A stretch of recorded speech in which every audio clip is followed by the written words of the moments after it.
Alright, I'm making this video for a friend of mine to explain this game, Battletech, to him. This is the second DLC included. It's got Flashpoint and Urban Warfare. All those really did was add a few ways to fight in the urban environment for the urban expansion, and the Flashpoints gave you some extra battles with short little storylines along with them, and they usually give you a pretty good item for completing them. I'm actually playing with a mech that I got for doing a Flashpoint. It's kind of a cheat. It lets you be invisible as long as you stay close to this mech. So I've been abusing that while I play. Let's go through the tabs so that you can tell what all is going on. Start down here at the captain's quarters. Here's where you can look over your finances, where your money's going, how long you have until you run out of money. That's also up here, so you hardly ever come to this page. You'll check your reputation every now and then to see how you're doing. Once you get high enough with one of the factions, you can declare yourself allied with them. Once you do, you cannot ally with their enemies. So I can't do anything with these guys, and basically since I am doing missions for these guys more than anything, it tends to make these other enemies really mad at me. As you can tell, the Capellan Confederation really doesn't like me, and neither do the pirates. I haven't done that much against the Lyrian Commonwealth yet, but it's getting there.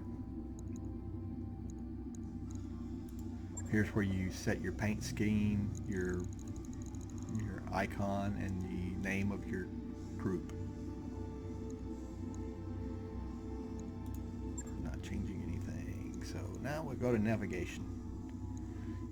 During the main game, you tend to want to talk to your crew, and that's where you Yes, Commander? talk to her. I'll be here if you need me. All of these different areas usually have a character that you can talk to. I'm no longer in the main game, so I don't need to talk to these characters anymore. Mostly I just come here with a star map. Star map shows you where you are, where you can easily jump to. The lights, like you see right here, indicate a flashpoint. In this case, there's a flashpoint that's pretty difficult to do. It's 4.5 skulls. Skulls indicate the difficulty and the weight of the opposing forces that you'll face.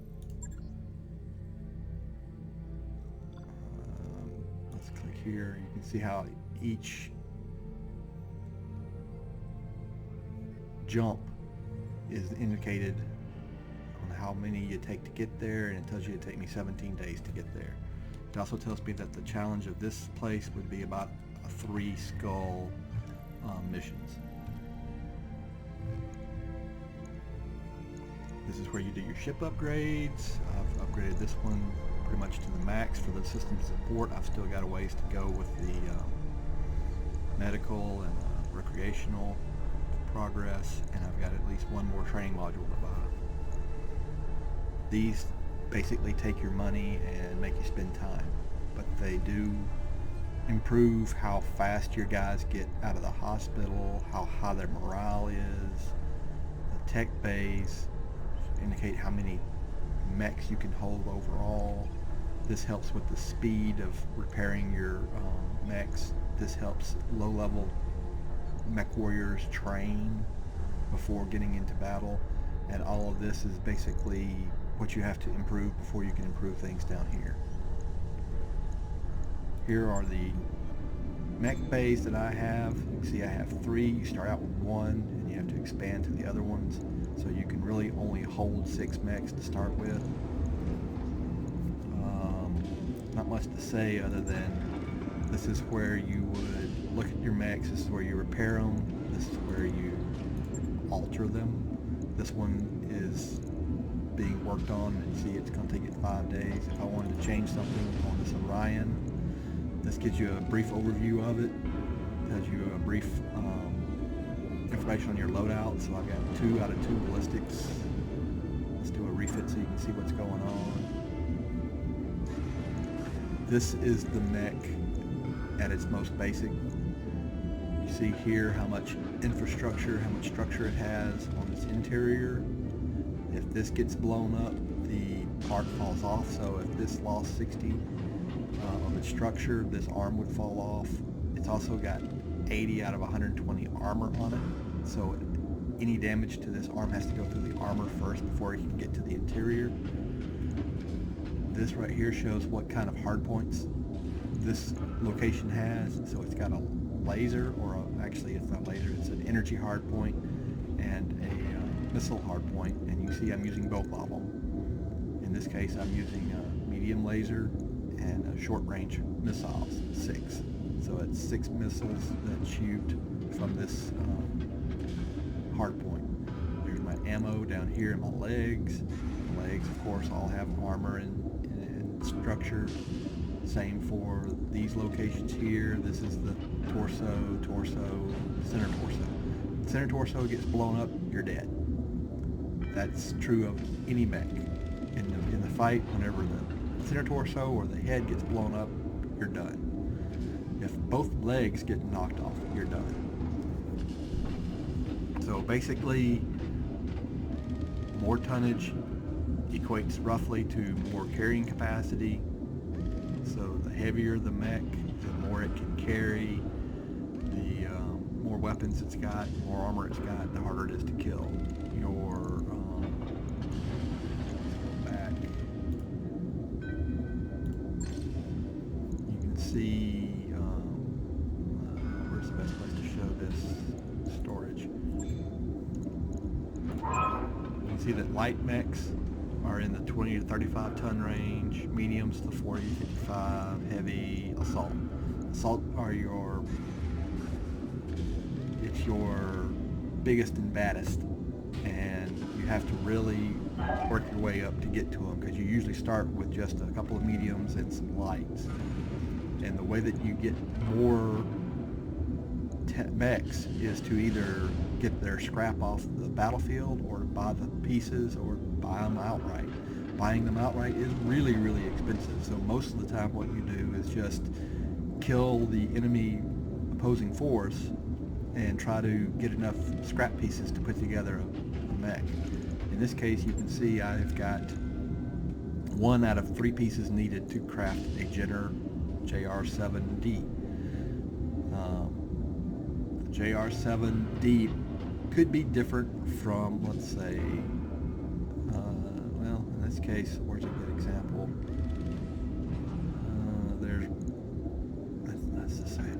Come on, Locust. This will be a good example. Notice that I've got an actual Locust completely built in my storage.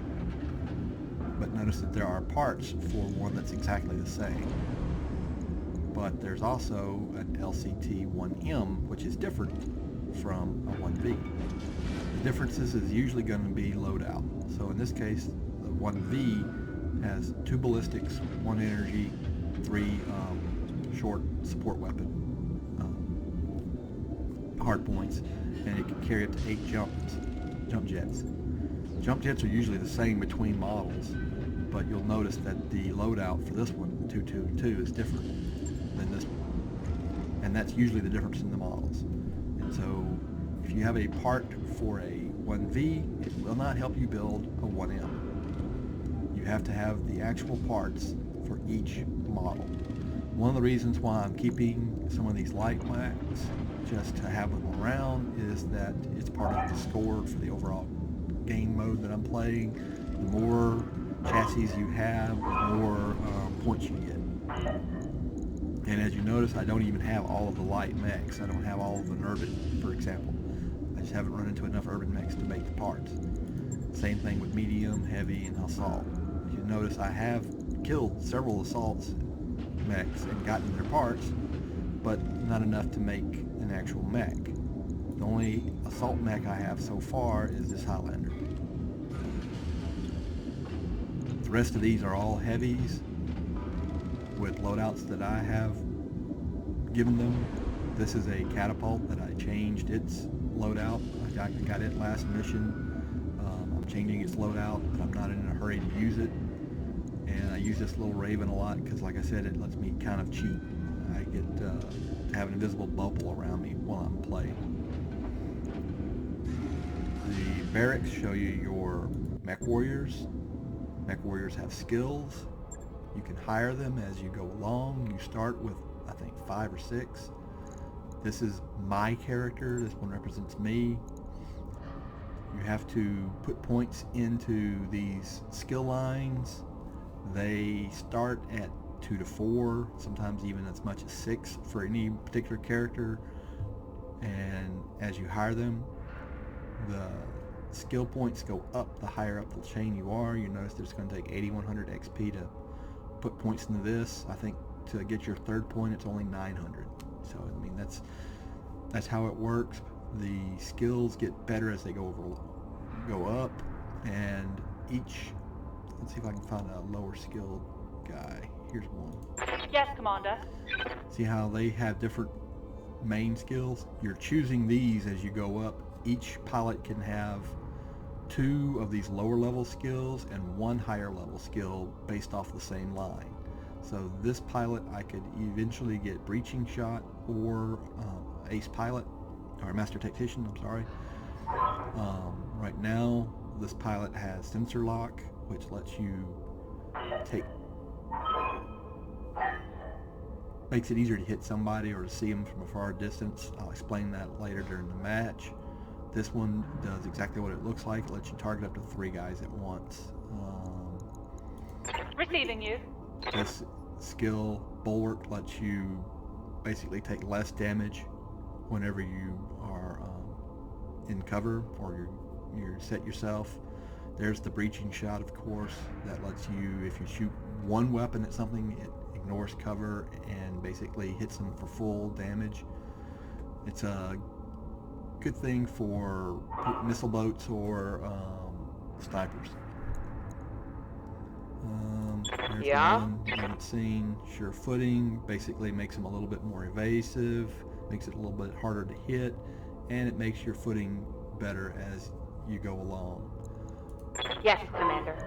Here's the ace pilot. I keep calling it ace pilot. Ace pilot's up the top. Master Technician basically lets you move a little bit earlier. The way the game works is the lighter the mech, the earlier it moves. So your heavy assault mechs move last, while your light and medium mechs move before them. Most of the time. You get this skill and an assault mech will move in the same turn as a heavy would. Or a heavy would move at the same turn as a medium would, or a medium would move at the same space as a light, or a light would move before most lights. There we go. How's it going? There's the ace pilot I keep talking about. And what this does is if your guy can shoot without moving, he can shoot and then move. The way that the game usually works is you have to move and then shoot. Good to go. There we go. Receiving you. Along the guts line, you have Bulwark, of course, I've told you about, and then you have Coolant Vent, which is a really cool little ability. What it lets you do is, as your mech builds up heat, you can get rid of a whole bunch of it at once, so you can keep firing your guns. The only downside is you get a little extra heat over the next couple of turns, but it lets you basically get an alpha strike in when you shouldn't. And as you can see, some of these pilots I've had for a long time because they've got their skills way up, 10, 10, 9, 8, while some of these guys haven't been around that long Reporting. and have their gunnery and skills way lower. You'll want backup pilots to take the place of guys who get hurt during combat. They can be out as much as like 66 to 99 days, something like that. And every now and then, guys die. For example, this guy ran into enemy Vindicator and his mech got shot in the head and insta-killed. Real fun when that happens on your side, shooting the other guys, not so much when it happens to you. And it will happen to you. Here's the command center, and what this lets you do is get to your available missions. That shows you how difficult they're expected to be, the drop tonnage that you would probably need to do it. So in this case, this is a 3.5, this is a 2, and this is another 3.5. You also have to pay attention to what type of thing is going on. For example, this shows you that it's a battle, so they're expecting you just to fight it out with whoever's there. It's Badlands. Badlands has a effect on what type of heat you can expect from your environment, having what kind of effect it's going to have on your mechs. And of course, the rating. This is the max pay, the max salvage, the max rep. However, it can change in the negotiations. This is the base. You get paid $500,000, and you get 2 out of 8 pieces that you get to pick. Out of all the salvage on the field, you'll get 8 overall, and you'll get to pick 2 of them. The rest of them will be random. However, you can change this. You can change it so that it's like this, so that you're getting minimum money and maximum salvage. Maximum salvage basically just means you're getting 3 primary picks and 14 overall. And you see how that changes as you go down. You can actually change it. You can't with the planetary, but let's go back.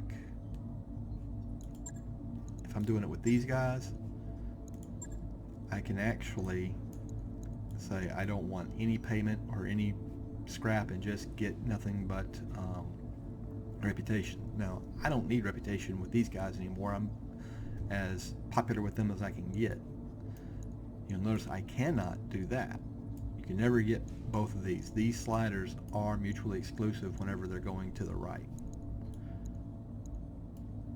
So if I want maximum scrap, I'm getting minimum pay, which makes sense because the scrap is usually worth a whole lot more than the pay. But you're using the scrap, so you still have to have money to make payroll. So you have to watch how you're doing that. Now, one thing you can do is you can build extra mechs. Let's say I have one in storage and I build another one. I can sell the one that I don't need. I want to keep one for my score, but I don't care about the second one. So I can always sell that at the planetary store. The planetary store shows you what all you can buy at this planet. Shows you what you can sell at this planet. And I can sell, any extra mechs that I actually have. When I'm here, I'm actually paying 10% more than I should. It's because I don't have a great reputation with a independent planet, which is where I'm at. I'm not in an area controlled by any particular faction. So in this case, it's just the local planet. There's nothing here that I really want to buy. The other thing that each planet has besides the hiring hall is besides the store, is the hiring hall. And this is where you get your extra mech pilots. I don't need any right now, and none of these guys look all that great to start with, so I'm not going to get any of them. Let's go back to the contracts. Let's say that I decide to do this mission. See how it's got a little planet right here? That's because it's not on this planet.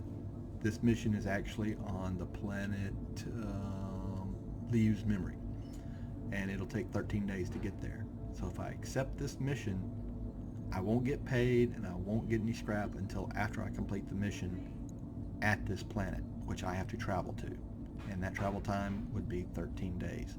You have to watch out for your reports. My report is due in 18 days, which means I would get there before I would get to the planet before this payment came up, and that means that I could do the mission, get paid, and have that money available for me whenever this payment comes around. You can see that kind of stuff. Notice I'm not clicking on any of this, I'm just looking at the Argo itself. This is my main ship, this is my drop ship right here attached to it, and these are the bay pods.